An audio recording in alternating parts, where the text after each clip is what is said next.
Hi friends, இது blue என்ஜிஓவோட அன்லேர்ன்ற ஒரு ஒரு இனிஷியேட்டிவ் நம்ம பண்ணுறோம். ஸோ நம்ம இதுக்கு முன்னாடி நம்ம தெரிஞ்சுக்கிட்ட, கற்றுக்கிட்ட, இல்லை சொல்லிக் கொடுக்கப்பட்ட நிறைய விஷயங்களை வந்து நம்ம அன்ஃபோல்ட் பண்ணி நமக்கான பெர்ஸ்பெக்டிவ் வந்து இப்படி தான் இருந்திருக்கும். ஸோ அதெல்லாம் வந்து உடைக்கணும், இல்லை வந்து எவ்வளோ தப்பாக நம்ம தெரிஞ்சு வச்சுருக்கோம், உலக பார்வையும் இல்லை வந்து நம்மளோட இண்டிவிஜுவல் பார்வையும் இல்லை வந்து அந்த சமூகம் நமக்கு கொடுத்துருக்குற பார்வையும் எப்படி இருந்திருக்குன்றத நம்ம வந்து லைக் அன்ஃபோல்ட் பண்ணுறதும் அன்லேர்ன் பண்ணி அதை லேர்ன் பண்ணிக்கிறது தான் இந்த இனிஷியேட்டிவோட ஒரே ஒரு நோக்கம். ஸோ இந்த இனிஷியேட்டிவோட பேர் வந்து அன்லேர்ன். ஸோ இன்றைக்கி நம்ம வந்து ஒரு செட் ஆஃப் சீரீஸ் வந்து நம்ம பார்க்க போகிறோம். ஸோ இந்த வாட்டி வந்து ஒரு பொலிட்டிக்கல் சீரீஸாக இருக்கிறதுனால ஃபர்ஸ்ட் ஆஃப் ஆல் சில பொலிட்டிக்கல் ஐடியாலஜிஸஸ்லாம் நம்ம வந்து கொண்டு வர போகிறோம். ஸோ அதில் ஃபஸ்ட்டு ப்ரேயராக வந்துட்டு உலகளாவியே வந்து பேசக்கூடிய ஒரு ஐடியாலஜின்றது சித்தாந்தம் சொல்லுவாங்க. ஸோ இதை வந்து கம்யூனிசம் சித்தாந்தம். ஸோ என்ன கம்யூனிசம் சித்தாந்தம்? அதாவது நம்ம சில மூவிஸ்லலாம் வந்து கம்யூனிசம்னா வந்துட்டு ரொம்ப மாஸாகவும் ஹீரோயிட்டிக்காகவும் மக்களுக்கு வேண்டி பேசுகிற நிறைய ஒரு ஒரு ஒரு ஒரு ஒரு பவர்ஃபுல்லான ஒரு சோர்ஸாகவே வந்து நம்ம பார்த்து பழகியிருப்போம். ஸோ அது எங்கேருந்து உருவாயிருக்கு, அது நிஜமாலே அப்படி தான் எல்லா ஊர்லேயும் பார்க்கப்படுதா, நம்ம தமிழ்நாட்டில் எப்படி அதை பார்க்குறாங்க, கேரளாவில் எப்படி பார்க்குறாங்க, ஓவரால் இந்தியாவில் எப்படி பார்க்குறாங்க, இல்லை இந்த பார்டர் தாண்டினதுக்கப்புறமா ஒரு கம்யூனிஸ்ட் சித்தாந்தங்கள் எப்படி மாறுபடுது, அதை பற்றி இன்னும் கொஞ்சம் டீட்டெயிலாக பேசுகிறதுக்கு நம்ம கூட நம்ம ப்ளூவோட one of the core member Shahrukh இருந்திருக்காரு. So hi Shahrukh. ஹாய், வணக்கம் மக்களே, எப்படி இருக்கீங்க? சாப்பிட்டீங்களா? ஓகே. ஸோ ஷாருக், கம்யூனிசம்னா என்னது ஆக்சுவலாக? அதாவது நான் என்னை பொறுத்த வரைக்கும் கம்யூனிசம்னா அந்த சதுரங்க வேட்டையில் சொல்லுவாங்கள்ல, கேபிட்டலிசம்னா வந்துட்டு ஐ திங்க் அந்த மாதிரி ஏதோ ஒன்று வருமே முதல்ல. அதாவது கம்யூனிசம்னா சதுரங்க வேட்டை விட்டுருங்க, நம்ம விஜயண்ணா சொல்கிற மாதிரி நம்ம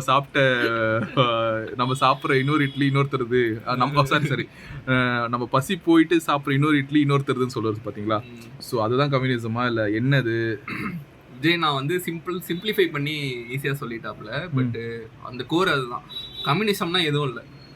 ஒரு ரிசோர்ஸ் எனக்கு கிடைக்குதுன்னா அதே ரிசோர்ஸ் ஸ்ரீஜனுக்கும் கிடைக்கணும், எல்லாருக்கும் கிடைக்கணும். ரிசோர்ஸ் வந்து எல்லாருக்கும் வந்து ப்ராப்பராக பிரியணும் அப்படின்ற ஒரு பேசிக்கான கான்செப்ட் தான் கம்யூனிசம். ஸோ கம்யூனிசம்லேயே நிறைய வெரைட்டிஸு, நிறைய இதெல்லாம் இருக்குது. ஒரு ஊர்லேயும் ஒரு மாதிரி அதை பார்க்குறாங்க. ஒருத்தவங்க ஒரு வெஸ்டர்ன் சொசைட்டியில் கம்யூனிசம் வேறு மாதிரி பார்க்குறாங்க, இந்தியன் சொசைட்டியில் வேறு மாதிரி பார்க்குறோம். ஸோ கம்யூனிசம்னு வந்து பார்த்திங்கன்னா சிம்பிளாக சொல்லிட முடியாது. நிறைய எக்கச்சக்கமான வெரைட்டிஸ் இருக்குது, வேரியேஷன்ஸ் இருக்குது. ஸோ பேசிக்லி கம்யூனிசம்னா இதுதான், கொஞ்ச நேரத்துக்கு சொன்ன மாதிரி விஜயண்ணா சொன்னது தான். ஸோ அப்போது என்ன இங்கே மாறுபடுது? கம்யூனிசம் எதனால் ஆரம்பிக்கப்பட்டது, இல்லை வந்து இப்போ கம்யூனிசம் எப்படி இருக்குது, இதை ஒரு ட்ராக்காக சொல்ல முடியுமா? ஸோ கம்யூனிசம் பார்த்தீங்கன்னா ஜெர்மனியில் உருவாச்சு. எல்லாருக்கும் தெரிஞ்சிருக்கும். கம்யூனிசம் உருவாக்குனது, கான்செப்டை உருவாக்குனது கார்ல் மார்க்ஸ் அவரோட நண்பர்களும் சேர்ந்து பண்ணது. ஸோ கார்ல் மார்க்ஸ் வந்து ஜெர்மனியில் இருக்கும்போது அவர் ஒரு எக்கானமிஸ்ட்டு, ஒரு ஜேர்னலிஸ்ட்டு, ஒரு ஃபிலாசபர் அப்படின்னு சொல்லலாம், நிறைய அவரை சொல்லலாம். ஸோ அப்போ பார்த்தீங்கன்னா கார்ல் மார்க்ஸ் இருக்கும்போது ஜெர்மன் சொசைட்டி வந்துட்டு ஹைலி கேபிட்டலிஸ்ட்னு சொல்லலாம். அதாவது கொஞ்சம் பேர் நிறைய பேரை வந்துட்டு எப்படி சொல்கிறது, கண்ட்ரோல் பண்ணிக்கிட்டு இருந்தது. ஃபேக்ட்ரிஸ் அப்போ வந்து இண்டஸ்ட்ரியல் ரெவல்யூஷனோட பிகினிங், எண்ட் ஆஃப் 18th சென்ச்சுரியில் பார்த்தீங்கன்னா இண்டஸ்ட்ரியல் ரெவல்யூஷன் ஆரம்பிச்சது. அப்போது எப்படின்னா வந்து முன்னாடிலாம் பார்த்தீங்கன்னா ஒரு பொருளையும் ஈஸியாக வந்து ஒருத்தங்க தான் செய்வாங்க, ஹேண்ட் கிராஃப்டடாக இருக்கும். Okay okay. அதை தாண்டி அதாவது ஒரு ப்ராடக்ட் மேனுஃபேக்சர் பண்ணுறாங்கன்னா அதில் ஒருத்தரோட அவர் குடும்பம் சார்ந்தவங்க மட்டும்தான் ஸ்பெஷலிஸ்டாக இருந்தது. Okay okay. இண்டஸ்ட்ரியல் ரெவல்யூஷனில் என்ன ஆச்சுன்னா அது பிரேக் ஆகி எல்லாருக்கும் சேமான பொருள் விற்பனை ஆரம்பிச்சது, ஃபாஸ்ட்டாக செய்ய ஆரம்பிச்சது. ஒரு ஃபேக்ட்ரியில வச்சு ஃபேக்ட்ரி சிஸ்டம் கொண்டு வந்து ஒர்க்கர்ஸ்லாம் கொண்டு வந்து இது பண்ண ஆரம்பிச்சாங்க. ஸோ அப்போ பார்த்தீங்கன்னா ஃபேக்ட்ரின்னு வரும்போது ரைட்ஸே இல்லாத ஒரு காலகட்டம். ஃபேக்டரி ஒர்க்கர்ஸ் எத்தனை மணி நேரம் வேலை வாங்கியிருப்பாங்க, எவ்வளவு காசு கொடுத்துருப்பாங்க, அவங்க ஹெல்த்துக்கு என்னென்ன ஆயிருக்கும், இதெல்லாம் வந்துட்டு. ஆல்சோ இதுல இன்னொன்னு வந்துட்டு இன்வென்ஷன் ஆஃப் பல்ப், எலக்ட்ரிசிட்டி, லைட்னு வரும்போது என்ன ஆயிடுதுன்னா, இது ஒரு ஆட் பண்றது கம்யூனிசம்ல வருதான்னு எனக்கு தெரியாது, இல்ல இந்த ஆனா இண்டஸ்ட்ரியல் ரெவல்யூஷன்ல இது ஒரு பெரிய தாக்கம். ஏன்னா அந்த டைம்ல வந்து இந்த எலக்ட்ரிசிட்டி இந்த மாதிரி விஷயங்கள்லாம் பல்புலாம் கண்டுபிடிச்சதுக்கு அப்புறம் என்ன ஆயிடுச்சுன்னா, நைட் ஷிஃப்ட்ன்றதும் ஒன்று ஆரம்பிச்சது. ஏன்னா இருட்டதுக்கு அப்புறம் யாரும் வேலை பண்ண மாட்டாங்க. அதாவது ஆல்ரெடி வேலை பண்றவங்களுக்கே வந்துட்டு ப்ராப்பரான ஒரு வாட் டு சே டைம் கிடையாது, அவங்களுக்கு ப்ரிவிலேஜோ இல்லை ப்ரொவிஷன்ஸோ பெரிய லெவலில் கிடையாது. பட் இருந்தாலுமே வந்துட்டு லைட்டு கண்டுபிடிச்சதுக்கு அப்புறமா நைட் ஷிஃப்ட்ன்றதே ஒன்று ஆரம்பிச்சிடுறாங்க. ஸோ ஒர்க் லோடை தாண்டி ஒர்க் ஹவர்ஸ் இன்னும் அதிகப்படுத்திக்கிட்டே இருந்தாங்க. ஸோ இந்த மாதிரி ஃபேக்ட்ரி சிஸ்டம் வரும்போது என்ன ஆகும்னா, நிறைய பொருட்களை வந்து விற்பனை செய்ய முடியும், உருவாக்க முடியும். அப்படி உருவாக்கும் போது லாபமும் நிறைய வரும், கரெக்டா? ஆனால் முதலாளிகள் என்ன பண்ண ஆரம்பிச்சாங்கன்னா, லாபங்களை அவங்க வச்சுக்கிட்டு கொஞ்சம் கொஞ்சமான சேலரிஸ் தான் வந்து ஒர்க்கர்ஸ்க்குலாம் கொடுக்க ஆரம்பிச்சாங்க. ஸோ வந்து என்ன, சேலரியோட வேஜஸும் சொல்லலாம். Wages correct. வேஜஸ் வந்து ரொம்ப கம்மியாகிட்டே போச்சு. எந்த அளவுக்கு கம்மியாச்சுன்னா, இந்த ரிச்சுக்கும் போருக்கும் இருக்கிற கேப் வந்து அதிகமாகிட்டே போச்சு. ஸோ அந்த மாதிரி ஒரு என்வாயர்மெண்ட்டில் கம்யூனிசம் மாதிரியான ஐடியாஸ் வந்து த்ரைவ் ஆகும். ஸோ கம்யூனிசம்ன்ற ஐடியா அந்த மாதிரி என்வாயர்மெண்ட்லாம் உருவாச்சு ஆக்சுவலாக பேசிக்லி. ஸோ கார்ல் மார்க்ஸ் என்ன பண்ணாருன்னா, அவர் இதெல்லாம் அப்சர்வ் பண்ணி இது ஒரு சேஞ்ச் கொண்டு வரணும் அப்படின்றதுக்காண்டி தான் அவங்களாம் சேர்ந்து ஒரு கம்யூனிஸ்ட் குரூப்ன்ற மாதிரி சம்திங் ஆரம்பித்தாங்க. அட் த சேம் டைம் அவர் வந்து கம்யூனிஸ்ட் மேனிஃபெஸ்டோ அப்படின்னு சொல்லிட்டு ஒரு புக்கு வெளியிட்டார். கம்யூனிஸ்ட் மேனிஃபெஸ்டோவில் தான் பார்த்தீங்கன்னா, முதலாளித்தன்மையை வந்து ஒழிக்கணும், முதலாளின்னு ஒருத்தங்க இருக்கக்கூடாது, அதுக்கு பதிலாக வந்து we are all equal, everyone should have equity in some business. இப்போ நம்ம எல்லாருமே சேர்ந்து ஒரு ஈக்விட்டி வச்சாதான் அந்த பிஸ்னஸ் வந்து நம்மளுதுன்னு சொல்லிட்டு நமக்கு ஒரு உணர்வு உண்டாகும் முதலாளியை தாண்டி. அதாவது நம்மளோட உழைப்பை தாண்டி நம்மளுடைய என்ன சொல்லுது, நம்மளோட டைம் எஃபர்ட் எல்லாமே நம்ம போட்டிருக்கோம். ஸோ இந்த ஒரு லாபத்துல நமக்கும் ஒரு நல்ல ஒரு பங்கு இருக்கு. அதாவது நம்மளும் இதுல வந்து ஒரு ஒன் ஆஃப் த கான்ட்ரிபியூட்டர் தான், வேஜஸை தாண்டி நம்மளும் ஒரு கான்ட்ரிபியூட்டர் தான் ஒரு எண்ணத்தை கொண்டு வரும். ப்ளஸ் அதுவும் பேசியிருக்கோம். ப்ளஸ் வந்து ஒரு கம்யூனிஸ்ட் மேனிஃபெஸ்டோ எடுத்து பார்த்தீங்கன்னா, அதில் வந்து எப்படி முதலாளிகளை வந்து ஒர்க்கர்ஸ் வந்து அடிக்கிறாங்க, எப்படி வந்து காலனைசர்ஸ் வந்து காலனி இது பண்ணுறாங்க. அப்போ தான் வந்துட்டு பார்த்தீங்கன்னா 18th செஞ்சுரியோட எண்டு, அதாவது பிரிட்டிஷ் எம்பையர், யூரோப்பியன் பவர்ஸ்லாம் போய் தேர்ட் வேர்ல்டு கண்ட்ரிஸ்ன்னு இப்போது நம்மளே அவங்களே சொல்லிக்கிறாங்க. ஸோ அவங்களெல்லாம் எப்படி கண்ட்ரோல் பண்ணாங்க, ஸோ இதெல்லாம் வந்துட்டு நிறைய இது பண்ணிட்டு இருந்தாங்க. ஸோ அவரோட கம்யூனிஸ்ட் மேனிஃபெஸ்டோலாம் நிறைய பேசியிருப்பார் இந்த மாதிரி விஷயங்களெல்லாம். ஸோ பேசிக்லி இதுதான் கம்யூனிசம். இந்த ஐடியா வந்துட்டு ஏழை மக்கள், ஒர்க்கர்ஸ், இவங்க மத்தியில் வந்து ரொம்ப பாப்புலர் ஆகி எல்லாருமே வந்துட்டு ஒரு ரெவல்யூஷன் கொண்டு வரணும். ஓகே ஸோ கொண்டு வந்தாங்களா? ரெவல்யூஷன் கொண்டு வந்தாங்க, பட் ப்ராப்பராக அது போய் சேரலை. கம்யூனிசம் எப்படி சொல்றீங்க? ஏன்னா வந்து நீங்க சொல்றது வந்து ஒரு முதலாளித்தவன்றது ரொம்ப சின்ன பர்சன்டேஜ் இருந்தாங்க, தொழிலாளின்றது நிறைய பேர் இருந்தாங்க. ஆனா அதுக்கு இந்த ஐடியாலஜி நல்லா அட்டையரா செட் ஆகுன்ற ஒரு இதுல தான் கார்ல் மார்க்ஸ் எழுதினாரு. பட் ஏன் அது ப்ராப்பரா கார்ல் மார்க்ஸ் அது வந்து எக்ஸிக்யூட் பண்ணாரா ப்ராப்பரா? கார்ல் மார்க்ஸ் வந்துட்டு அவர் இருந்த காலகட்டத்துல கம்யூனிஸ்ட் மூவ்மெண்ட் உருவாச்சு. ஒரு மக்கள் மத்தியில இப்படி ஒரு ஐடியா இருக்குப்பா, இதை நீங்க ஏத்துக்கோங்க, இது உங்களுக்கு நல்லது செய்யும் அப்படின்ற மாதிரி அவர் கொண்டு போய் சேர்த்தாரு. பல கண்ட்ரீஸ்ல வந்துட்டு அது போய் சேர்ந்தது. கொஞ்சம் சின்ன லெவல்ல வந்து ரெவல்யூஷன் உருவாக ஆரம்பிச்சது அப்போ. ஸோ அவரோட புக்கு பிரகாரம் பார்த்தீங்கன்னா ரெவல்யூஷன் நடக்கணும். அதாவது ஒரு இடத்துல இப்படி இருக்குன்னா புரட்சி அப்படியெல்லாம் நடந்துடாது, அவங்களே மாத்திரலாம் மாட்டாங்க. நம்ம சண்டை போட்டு இறங்கினாதான் வந்துட்டு நமக்கு நம்மளோட ரைட்ஸ் நம்ம கேட்டால் தான் நமக்கு கிடைக்கும், சண்டை போடணும் அப்படின்ற மாதிரி தான் அவன் சொல்லியிருப்பார். ஓகேவா? எங்கேயுமே வந்து பீஸ்ஃபுல் ப்ரொட்டஸ்ட்லாம் வந்துட்டு இது மாத்திராது. பட் ஆல்தோ இந்தியாவில் நடந்திருந்தாலும் கம்யூனிஸ்ட் மேனிஃபெஸ்டோல பீஸ்ஃபுல்லாக பண்ண முடியாதுன்ற மாதிரி தான் இருக்கும். ஓகேவா? ஸோ ஜெர்மனியில் வந்துட்டு பண்ணனால ஜெர்மனி எல்லா காலனிஸ் வச்சிருக்க எல்லா நேஷன்லையும் எல்லா லீடர்ஸும் வந்து பயந்தாங்க கம்யூனிசம்ன்ற ஒரு ஐடியாவை பார்த்து. Every one feared actually. ஓகேவா? பாசிசமும் வந்துட்டு சார்ட் ஆஃப் ஒரு கம்யூனிஸ்ட் இதுல தான் வந்திருக்கும் ஆக்சுவலாக. அது நம்ம இன்னொரு வீடியோவில் பேசலாம் அதை பற்றி. ஸோ இப்படிதான் ஜெர்மனியில் உருவாச்சு, எல்லா கண்ட்ரீஸ்லையும் போச்சு. எல்லா கண்ட்ரீஸில் இருக்க லீடர்ஸ்லாம் பயந்தாங்க, கம்யூனிஸ்ட்லாம் பிடிச்சி ஜெயிலில் போட்டாங்க. எதுக்கு பயந்தாங்கன்னா அது ஒரு அவங்கள பொறுத்த வரைக்கும் அது ஒரு dangerous idea. Okay which can switch the power basically from the rulers to people. Okay okay okay ஓகேவா? ஸோ அதுதான் பேசிக்கா. அப்போ இது வந்து ஒரு பெரிய லெவல்ல இம்பாக்டே கொடுத்துருக்கும். கரெக்ட்டுங்களா? கொடுத்துருக்கணும், பட் இருந்திருக்கணும். ஏன்னா அந்த கோர் ஐடியா வந்து ரொம்ப ஸ்ட்ராங்கா இருக்கும். பட் எக்ஸிக்யூட் ஆச்சான்னு கேட்டிங்கன்னா தெரியலன்னு தான் சொல்லுவேன். யாரு ப்ரோ சொதப்புனா? எங்க ப்ரோ இது ஆரம்பிச்சது சொதப்பல் வந்துட்டு ஃபர்ஸ்ட்ல இருந்து எங்க ஆரம்பிச்சதுன்னா வந்து ஆல்தோ ஜெர்மனியில் ரெவல்யூஷன் உருவாச்சுனாலும் ரெவல்யூஷன் ப்ராப்பரா எக்ஸிக்யூட் பண்ணது வந்து சோவியத் யூனியன். ஓகேவா? ஸோ ரஷ்யாவில் சோவியத் யூனியனை வந்து நம்ம ஊர் கம்யூனிஸ்ட்லாம் வந்துட்டு ஆவோன்னு பேசுவாங்க, பயங்கர மாசு அப்படி இப்படின்னு பேசுவாங்க. யாரு ப்ரோ இந்த சோவியத் யூனியன்? நான் கேள்விப்பட்டதே இல்லையே ப்ரோ. அப்படின்னு கேட்குறவங்களுக்கு இப்போ சொல்லுவார் யாரு? சோவியத் யூனியன் எதுவும் இல்லை, ரஷ்யா வந்துட்டு ஜெர்மனி மாதிரியே ரஷ்யா இருந்துச்சு, ரஷ்யன் கிங்டம் இருந்துச்சு. ஆக்சுவலாக ரஷ்யா பார்த்தீங்கன்னா யாருன்னா உக்ரைன், கொஞ்சோண்டு பார்ட் ஆஃப் என்ன சொல்கிறது யூரோப்லாம் வந்து கண்ட்ரோல் பண்ணி வச்சுருந்தாங்க. ஓகேவா? அப்போ மேஜர் யூரோப்பியன் பவர்ஸ் யாருன்னு பார்த்தீங்கன்னா end of 18th century German empire, Russian empire, British empire, Spanish empire, இவங்களாம் இருந்தாங்க. ஓகேவா? ஸோ ஜெர்மன் எம்பையர் மாதிரியே ரஷ்யன் எம்பையர் இருந்துச்சு. ரஷ்யன் எம்பையரை ரூல் பண்ண கிங்ஸ்லாம் இருந்தாங்க. அவங்களும் இதே மாதிரி ஃபேக்ட்ரிஸ்லாம், இண்டஸ்ட்ரியல் ரெவல்யூஷன் போச்சு, ஃபேக்ட்ரிஸ்லாம் நடந்தது. அட் த சேம் டைம் அதையும் தாண்டி இப்போ வந்து நம்ம இந்தியாவில் வந்துட்டு ஃபார்மர்ஸ்லாம் இருக்காங்க. அதே மாதிரி அங்கேயும் ஃபார்மர்ஸ்லாம் இருந்திருப்பாங்க. அங்கே இருந்த ஒரு வித்தியாசம் என்னன்னா கொஞ்சம் பேர் ஃபார்மர்ஸ்லாம் கண்ட்ரோலில் வச்சு லேண்டெல்லாம் அவங்க கிட்ட தான் இருக்கும். இந்தியாவில் கூட ஒரு டேர்ம் இருக்கு, என்னது யார் சில பேர் இருப்பாங்க தெரியுமா, ஃபார்ம்லாம் அவங்க கீழே தான் இருக்கும். ஜமீன்தார் அதான், நம்ம வேர்ட்ஸ் தான் மாறும், இதை வருது concept all over the world ஒன்று தான். ஸோ ஜமீன்தார் மாதிரி இதில் வந்துட்டு ரஷ்யாவில் வந்துட்டு இருந்தாங்க. ஓகேவா? அவங்களாம் என்ன பண்ணுவாங்கன்னா ஃபார்ம் லேண்ட்ஸ்லாம் அவங்க கீழே தான் இருக்கும். ஒர்க்கர்ஸ்லாம் பார்த்தீங்கன்னா வந்துட்டு அவங்க கிட்ட தான் வேலை செய்வாங்க, ஒர்க்கர்ஸ் மாதிரி பிஹேவ் பண்ணுவாங்க, இவ்வளோ கம்மியான காசு கொடுப்பாங்க, கொத்தடிமை மாதிரி வச்சுருப்பாங்க. ஓகேவா? ஃபார்மர்ஸ்லாம் இருந்தாங்க. ஃபார்மர்ஸ் ஒர்க்கர்ஸ்லாம் வந்துட்டு இது ரொம்ப கொடுமை நடந்துகிட்டு இருக்கு, ரெவல்யூஷன் பண்ணணும் அப்படின்ற ஒரு அங்கேயும் ஒரு இது உருவாச்சு. அங்கே உருவாகும் போது என்ன ஆச்சுன்னா நம்ம இவர் Leninist Marxism, Leninist communist, Marxist கம்யூனிஸ்ட்ன்ற மாதிரி லெனின் ஒருத்தர் இருந்தார் ரஷ்யால.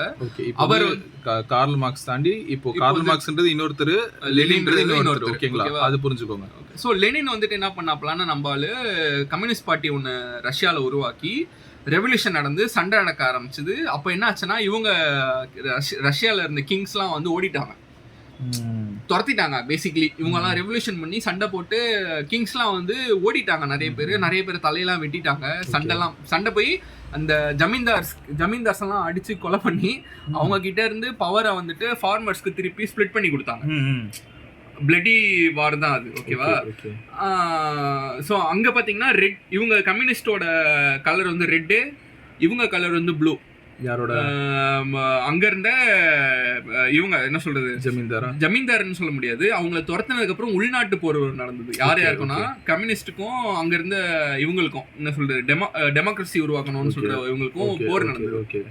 கேபிட்டலிஸ்ட் ஒன்று சொல்லலாம். Okay okay. ஸோ அவங்க கலர் ப்ளூ, இவங்க கலர் ரெட். ஓகேவா? அங்க இருந்து உருவான இதுதான் கம்யூனிஸ்ட்னா இந்த ரெட்ன்ற ஒரு இது. அப்போ கார்ல் மார்க்ஸ் டைம்ல அது ரெட்ன்ற ஒரு கலர் ரெஃபரன்ஸ், கலர் லெனினோட டைம்ல தான் ரெட்ன்னு உருவாச்சு. ஓகேவா? ஸோ ரெட் அடிச்சு அவனுங்க சண்டை போட்டாங்க, இவங்களை தோக்கடிச்சாங்க. தோக்கடிச்சதுக்கு அப்புறம் சோவியத் யூனியன் சொல்லிட்டு உருவாச்சு. சோவியத் யூனியன் உருவாகி லெனின் ஆரம்பிச்சாரு, பார்ட்டியோட லீடர் ஆனாங்க. அப்போ என்னாச்சுன்னா சோவியத் யூனியன் வந்து பெரிய நாடு தான், பட் நமக்கு தெரிந்த சோவியத் யூனியன் அது கிடையாது. ஓகேவா? அப்போ ஐடியாஸ்லாம் உருவாச்சு. அவர் லெனின் இறந்ததுக்கு அப்புறம் யார் வந்தாருன்னா ஸ்டாலின் வந்தார். நம்ம ஸ்டாலின் இல்லை.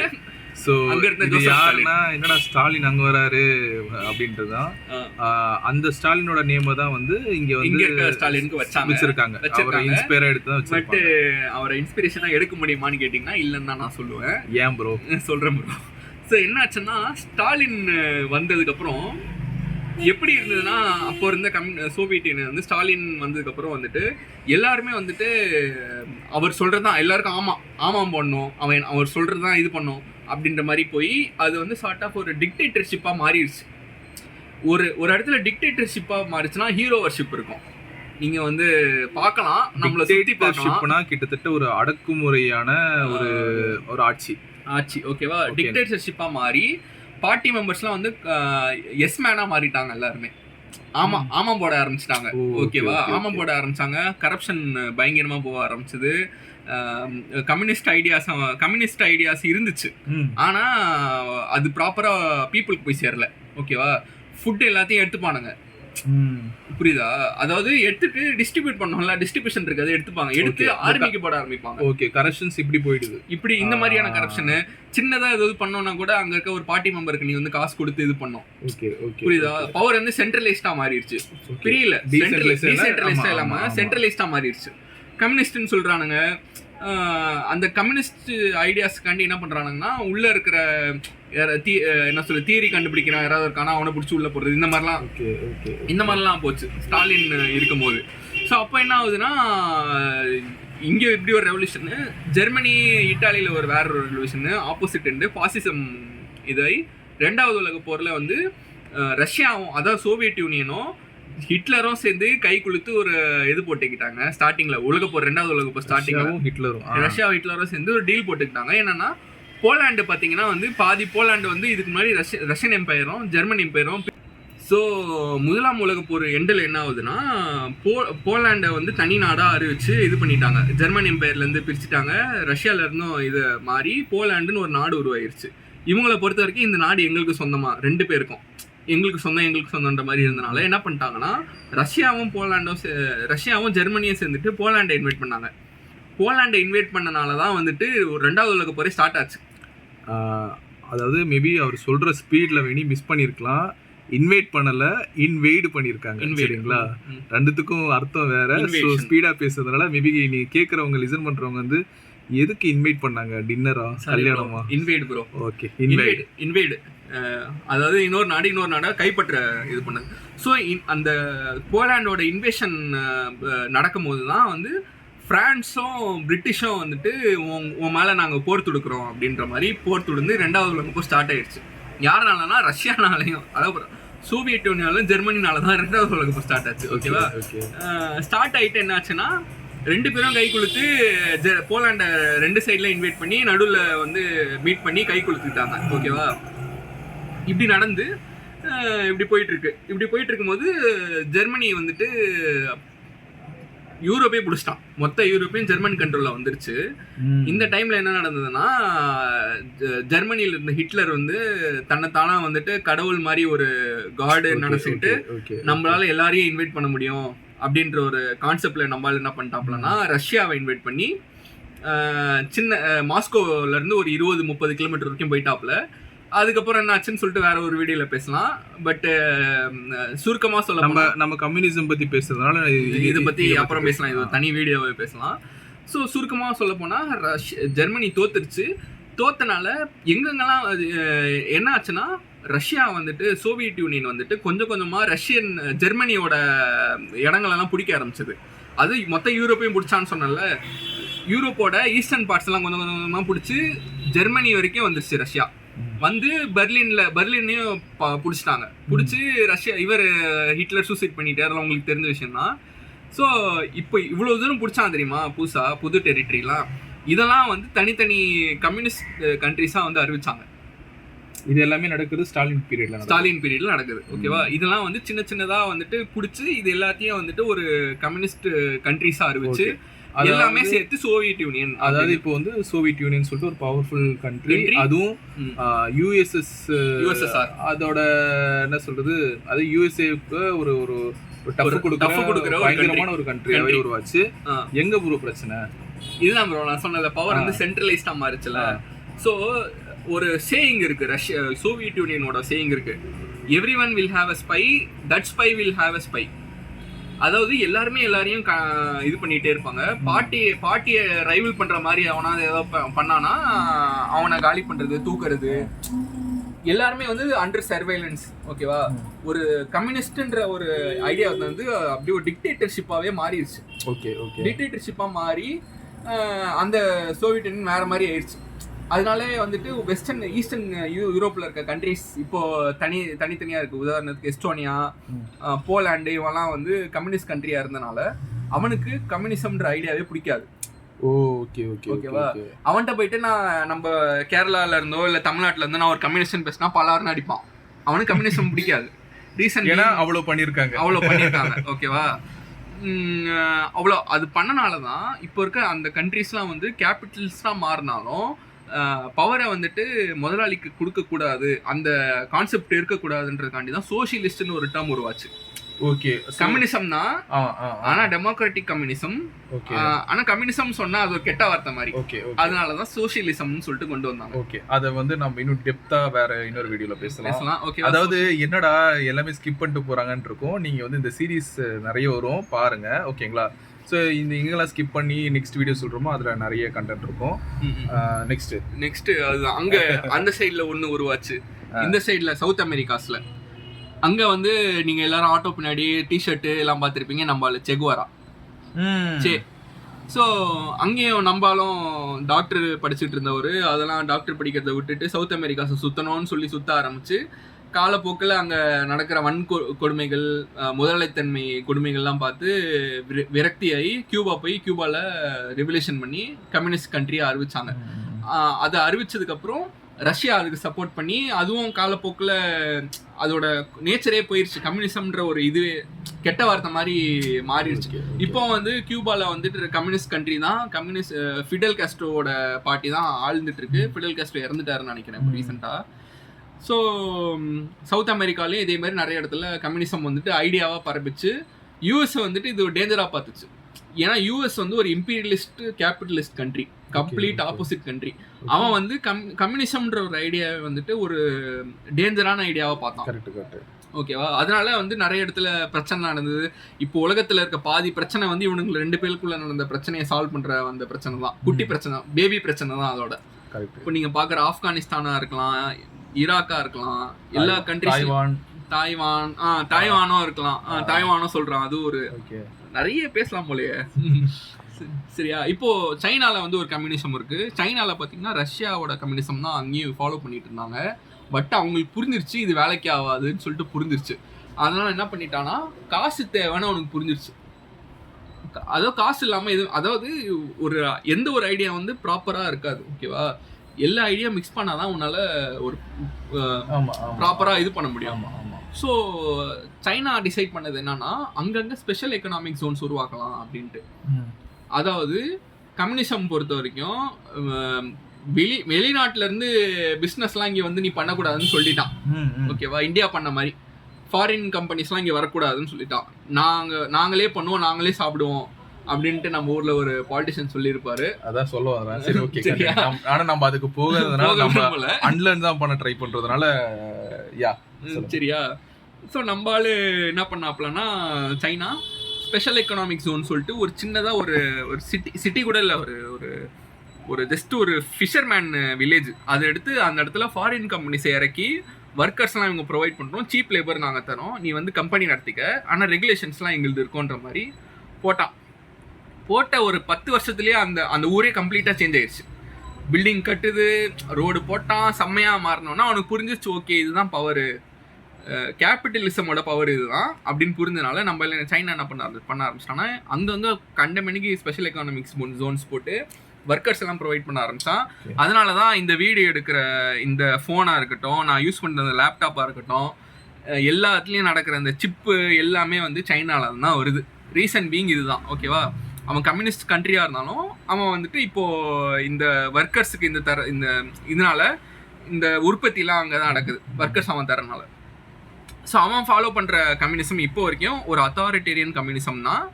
பட்டு மக்களுக்கு சில விஷயங்கள்லாம் போய் சேருது, இல்லைன்னுலாம் சொல்ல. பட் அங்கே வந்து அத்தாரிட்டேரியன் இருக்குது.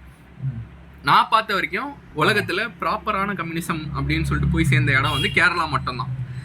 இல்லை ப்ரோ, இப்போ நான் கேரளா போகிறதுக்கு முன்னாடி என்னாச்சு ப்ரோ அந்த சோவியத் யூனியனு? சோவியத் யூனியன் அது ஒரு ட்ராஜடி ப்ரோ. ஸோ என்ன ஆச்சுன்னா, சோவியத் யூனியனோட ட்ராஜடி என்னன்னா, 1980s வந்துட்டு சோவியத் யூனியனில் ஒரு புது ப்ரீமியர் வந்தார், அதாவது லீடர் வந்தார். யாருன்னா கோர்பச்சாவ் அப்படின்ட்டு. ஸோ கோர்பச்சாவ் வந்துட்டு அவரை வந்துட்டு வந்ததுக்கப்புறம் ஜேம்ஸ் பாண்ட் படத்தில் கூட அவரை மாதிரி ஒருத்தனை வந்து வில்லனாக போட்டிருப்பாங்க. மண்டையில் மச்சம் இருக்கும், டாக்டர் நோவோ சம்திங் ஏதோ ஒன்று பேர் வச்சுருப்பாங்க, வில்லன் மாதிரி காமிச்சிருப்பாங்க. கோர்பச்சாவ் அவருக்கு ஃபிசிக்கல் ஃபீச்சர் மண்டையில் வந்து பெரிய ஒரு மேப் மாதிரி ஒரு மச்சம் இருக்கும். நம்மளுக்கு வந்து ஒரு சார்ட் ஆஃப் ஒரு லிபரலான ஒரு ஆள். கம்யூனிசம் வந்துட்டு ப்ராப்பராக போய் சேரலன்னு அவருக்கு புரிஞ்சிருச்சு நம்ம ஆளுக்கு. ஓகேவா? அவரை பொறுத்த வரைக்கும் he has to open up his country so that it will thrive. என் மக்கள்லாம் த்ரைவ் ஆகணும்னு ஆசைப்பட்டார் கோர்பச்சாவ். ஸோ கோர்பச்சாவ் அப்படி பண்ண உடனே என்ன ஆச்சுன்னா, சரி ஓகே, இங்கே வந்து நிறைய இப்படி லாஸ்லாம் இருக்குது, இதெல்லாம் தூக்கணும், முதல்ல பப்ளிக்கு ரைட்ஸ் தரணும், அவங்களுக்கு ப்ரொடெஸ்ட் பண்ணுற ரைட்ஸ், பேசிக்கான ரைட்ஸ் அது போய் சேரணும் அப்படின்ற. அதாவது ப்ரொடெக்ட்னா என்னடா இதுக்கெல்லாம் ரைட்ஸ் கொடுக்கலாம் அப்படி கிடையாது. அதாவது இப்போ பப்ளிக்கு ஏதோ ஒரு பிரச்சனை வந்துட்டு அவங்களுக்கு ரொம்ப டிஸ்டர்பன்ஸாக படுது அப்படின்னா அவங்க வந்துட்டு கேள்வி கேட்கலாம், குரல் கொடுக்கலாம். ஓகேங்களா? ஒன்று சேரலாம், குரல் கொடுக்கலாம், அதுக்கேற்று போராட்டமும் பண்ணலான்ற ஒரு ரைட்ஸ் வந்து கொடுக்க ஆரம்பிச்சாரு. அந்த மாதிரி ரைட்ஸ்லாம் கொடுக்க ஆரம்பிச்சதுக்கப்புறம் ஃபாரின் மூவிஸ்லாம் வர ஆரம்பிச்சது. சரியா? அது வரைக்குமே வந்து ஃபாரின் மூவிஸ்லாம் பேண்டு சோவியத் யூனியனில். இந்தியன் மூவிஸ்லாம் ஏர் ஆகும். சோவியத் யூனியனில் வந்து பாலிவுட் மூவிஸு, பாலிவுட் பிக்சர்ஸ்லாம் செம்ம ஃபேமஸ். ரீசன்ட் பீயிங் இதுதான். ஓகேவா? ஸோ இப்படி பண்ண ஆரம்பித்தோன்னு என்ன ஆச்சுன்னா, நான் சொன்னல இந்த யூரோப்பில் இருக்கிற கண்ட்ரீஸ்லாம் சோவியத் யூனியன் வச்சுருந்ததுன்னு சொல்லிட்டு அவங்களாம் வந்து ப்ரொடெஸ்ட் பண்ண ஆரம்பித்தாங்க.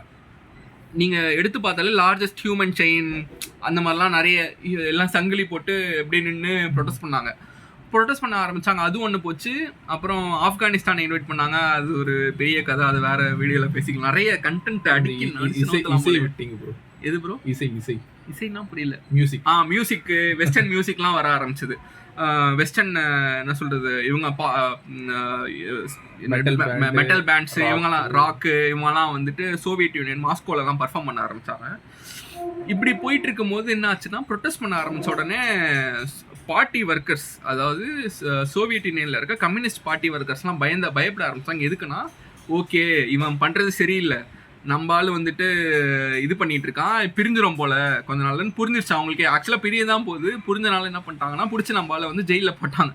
ஜெயிலில் என்னங்க சொல்றீங்க? யார் ஜெயிலில் போட்டாங்க? Premier of Soviet Union Gorbachev. என்னங்க சொல்றீங்க? தலைவரே தூக்கி ஜெயில போட்டாங்க. சரியா? ஃப்ரீடம் கொடுத்தாரு, நீங்க போராட்டம் பண்ணலாம், கேள்வி கேட்கலாம்னு சொல்லிட்டு பண்ணாரு. ஓகே, முன்னே கேள்வி கேட்கறேன். ஜெயில போட்டதுக்கு அப்புறம் என்னாச்சுன்னா, அந்தந்த இதுல இருக்கிற லீடர்ஸ்லாம் புரிஞ்சிருச்சு, இது இருக்காது, வேணாம், பிரிஞ்சிடலாம் அப்படின்னு சொல்லிட்டு இதை அவர் நம்மளால வெளியே வரதுக்குள்ள டப்பு எல்லாம் பிரிஞ்சிருச்சு.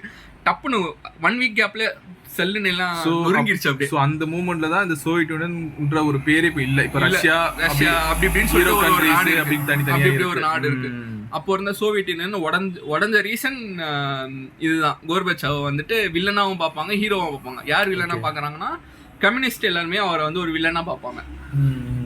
ஹீரோவா பார்க்கறது யாருன்னா வெஸ்டர்ன் சொசைட்டி, அதாவது இந்த கேபிட்டலிஸ்ட் கண்ட்ரிஸ்லாம் வந்து சோவியத் யூனியனே உள்ள இருந்து ஒருத்தன் உடச்சிட்டான் அப்படின்னு சொல்லிட்டு நம்ம ஆளுக்கு வந்து நோபல் பிரைஸ்லாம் கொடுத்தாங்கன்னு நினைக்கிறேன். நோபல் பிரைஸ்லாம் கொடுத்தாங்க ஃபார் கிவிங் ரைட்ஸ் அப்படிலாம். அதனால வந்து நம்மளுக்கு நோபல் பிரைஸ் ஃபார் பீஸ்லாம் கொடுத்தாங்கன்னு நினைக்கிறேன். ஐ திங்க், நாட் ஷுர், தப்பா இல்லை, நான் சொன்னதில் நிறைய தப்பாக இருக்கலாம், பட் எனக்கு தெரிஞ்சது நான் பேசிக்கிட்டு இருக்கேன். ஸோ காலப்போக்கில் நம்ம ஆள் இப்போ ரீசெண்டாக தான் இறந்தாருன்னு நினைக்கிறேன். போன வருஷம் இறந்தார் கோர்பச்சாவ். கோர்பச்சாவ் மறைவுக்கு யாரும் பெருசாக யாரும் ரஷ்யாலாம் அவர் பெரிய ஆளாக மதிக்கல. ஸோ இப்போது ரஷ்யா உடஞ்சிடுச்சு, but how it strongly exist. இப்போ சைனாவில் எப்படி எக்ஸிஸ்ட் ஆகுதுன்றதை சொல்லிட்டீங்க. ஏன்னா தேர் அடாப்டிங் சம் ஐடியாலஜியும் சரி, ஐடியாஸையும் அக்செப்ட் பண்ணிக்கிறாங்க. ஸோ ட்ரேடு நடத்துறாங்க, அங்கேருந்து ட்ரேடு நிறைய நடத்துறதுனால அவங்களுக்கு அந்த ரிசோர்ஸ் ரெவன்யூ வருது, அதனால தே சர்வைவிங். பட் அங்கே இம்பேக்ட் பண்ணது இங்கே இருக்கிற கேரளா, லாஸ்ட் அடியில் இருக்கிற கேரளாவில் போயிட்டு அது எப்படி ஒரு தாக்கத்தை கொடுத்துருக்குன்னு சொல்லலாம்னா, கேரளாவில் பார்த்தீங்கன்னா வந்துட்டு இன்னும் டெமோக்ராட்டிக் என்ன சொல்கிறது ஒரு system. Kerala is a communist state. ஓகேவா? உனக்கு வந்து ஃப்ரீ மார்க்கெட் எல்லாமே இருக்குது. அட் த சேம் டைம் கேரளாவில் பார்த்தீங்கன்னா பெரிய ஃபேக்ட்ரிஸ்லாம் கிடையாது. If I'm not wrong, Kerala நான் போன வரைக்கும் க்ரீனாக இருக்குது. இன்னமும் வந்து நேச்சுரல் ரிசோர்ஸஸ்லாம் இருக்குது, சுரண்டாமல் வச்சுருக்காங்க. ஃபார் கேரளாவை பொறுத்த வரைக்கும் they have ப்ரியாரிட்டைஸ்டு humans.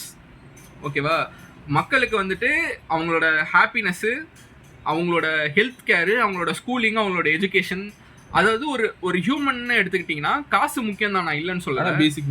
Basic needs ரொம்ப ரொம்ப முக்கியம். அந்த பேசிக் நீட்ஸ், இந்த எஜுகேஷனாக இருக்கட்டும், இதாக இருக்கட்டும், இந்த ஐடியாஸ்லாம் வந்துட்டு கேரளாவில் ரொம்ப அதிகமாகவே இருக்குது. கேரளாவில் வந்து ஃபேக்ட்ரிஸ்லாம் இல்லை. அது வந்து ஒரு நல்ல விஷயமாகவும் சொல்லலாம், கெட்ட விஷயமாகவும் சொல்லலாம். ஒர்க்குக்காண்டி நிறைய பேர் கேரளா வந்து வெளியே போவாங்க. மிடில் ஈஸ்ட்டுக்கோ, தமிழ்நாட்டுக்கோ, பெங்களூருக்கோ, கர்நாடகாவோ எங்கே வேணால் போக வாய்ப்பு இருக்குது. ஸோ அதுதான். ஸோ கேரளாவில் பார்த்தீங்கன்னா one of the good communism போயிட்டுருக்கு. நல்ல விஷயந்தான். இதே மாதிரி நடந்தால் நல்ல விஷயந்தான். Although humans being humans, they can do whatever they want. So அவ்வளோதான் ப்ரோ, நிறைய இருக்குது ப்ரோ, இன்னும் பேசல ப்ரோ. ஸோ கம்யூனிசம் சித்தாந்தங்களில் இருக்கிற ரொம்ப ஷார்ட்டஸ்ட் திங்ஸ் தான் நம்ம சொல்லியிருக்கோம். ஒரு 30 minutes கிட்ட பேசியிருக்கோம். பட் இந்த சீரீஸ்லேயே நிறைய things we will like explain. So இது வந்து ஒரு சின்ன கிளிம்ஸ் மட்டும்தான். மேபி உங்களுக்கு தெரிஞ்ச கம்யூனிசம் ஐடியாலஜிஸ் இல்லைன்னா நிறைய ஹிஸ்டாரிக்கல் திங்ஸ்லாம் உங்களுக்கு ஏதாச்சும் மைண்டில் இருந்துச்சுன்னா லைக் கமெண்டில் போடுங்க. ஸோ இதை வந்து நாங்கள் ஒரு பாட்காஸ்ட் வடிவமாகவும் இல்லை யூடியூப் வடிவமாகவும் வந்துட்டு உங்ககிட்ட சேர்க்கறதுக்கு நாங்கள் முயற்சி பண்ணுறோம். ஓகேங்களா? So we are signing off. This is Srijan and Shahrukh. Blue NGO. We will make magic in humanity. Thank you. Bye.